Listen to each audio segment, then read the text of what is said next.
Le mystère de la lumière éternelle. Dans un petit village au pied des montagnes, vivait une jeune fille nommée Sophie.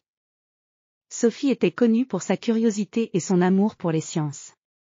Un jour, en explorant le grenier de la maison familiale, elle trouva un vieux livre poussiéreux avec un titre mystérieux, Le secret de la lumière éternelle. Le livre parlait d'une légende ancienne selon laquelle, au sommet d'une montagne lointaine, se trouvait une source de lumière magique qui ne s'éteignait jamais. Cette lumière était censée avoir le pouvoir de guérir et de réchauffer toute personne qui la touchait. Intriguée, Sophie décida de partir à la recherche de cette lumière éternelle. Le matin suivant, Sophie se prépara pour son aventure. Elle emporta avec elle des provisions, une boussole, une lampe de poche et une carte ancienne trouvée dans le livre. Elle enfila des vêtements de randonnée et des bottes solides. Avant de partir, elle rendit visite au vieux sage du village, Monsieur Jean, pour lui demander des conseils. Monsieur Jean était un homme âgé avec une barbe blanche et des yeux sages.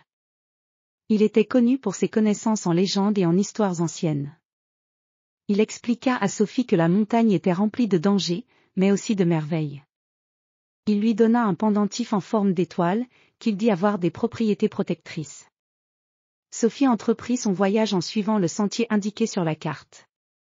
Le chemin était étroit et sinueux, bordé d'arbres gigantesques et de buissons épais.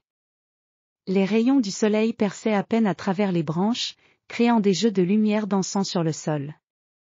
Après plusieurs heures de marche, Sophie arriva à une clairière où se trouvait un vieux moulin abandonné. Le moulin était recouvert de mousse et de lierre, et semblait avoir été oublié depuis longtemps. Elle décida de s'arrêter pour se reposer et explorer les environs. En entrant dans le moulin, elle découvrit un groupe de personnages intéressants. Le premier était un vieil homme, nommé Gérard, qui vivait dans le moulin. Gérard était un artiste peintre, avec des cheveux blancs et des mains tachées de peinture. Il expliqua à Sophie qu'il avait trouvé refuge dans le moulin pour peindre et méditer. Il était fasciné par la lumière et avait créé de nombreux tableaux inspirés par la légende de la lumière éternelle. Le deuxième personnage était une jeune femme, Claire, qui étudiait les plantes médicinales. Claire était passionnée par la nature et avait une connaissance approfondie des plantes locales. Elle expliqua à Sophie que la forêt autour du moulin était riche en plantes rares qui avaient des propriétés curatives. Claire offrit à Sophie des herbes pour l'aider dans son voyage. Sophie remercia Gérard et Claire et poursuivit son voyage vers la montagne.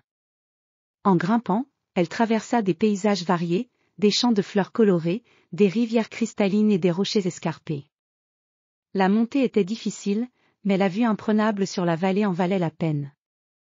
Après plusieurs jours de marche, Sophie arriva au sommet de la montagne. Là, elle découvrit une grotte mystérieuse. À l'intérieur, elle trouva une source de lumière douce et chaude, émanant d'une pierre brillante. La lumière baignait la grotte d'une lueur apaisante. Sophie s'approcha de la pierre et toucha doucement sa surface. Immédiatement, elle ressentit une sensation de chaleur et de paix. Sophie comprit alors que la lumière éternelle n'était pas seulement un phénomène magique, mais aussi une source de réconfort et de guérison. Elle remplit une petite bouteille avec de la lumière pour la ramener au village. Sur le chemin du retour, elle partagea son expérience avec Gérard et Claire, qui furent ravis par ses découvertes. De retour au village, Sophie utilisa la lumière pour aider les villageois. Elle l'utilisa pour éclairer les nuits sombres et réchauffer les cœurs froids. La lumière apporta de la joie et de la chaleur à tout le village, et la légende de la lumière éternelle devint une réalité pour tous. Ainsi, Sophie découvrit que le véritable secret de la lumière éternelle était la capacité de partager la chaleur et la lumière avec ceux qui en avaient besoin. Le village de Saint-Loup ne fut plus jamais le même, grâce à la lumière qui apporta espoir et bonheur à chacun.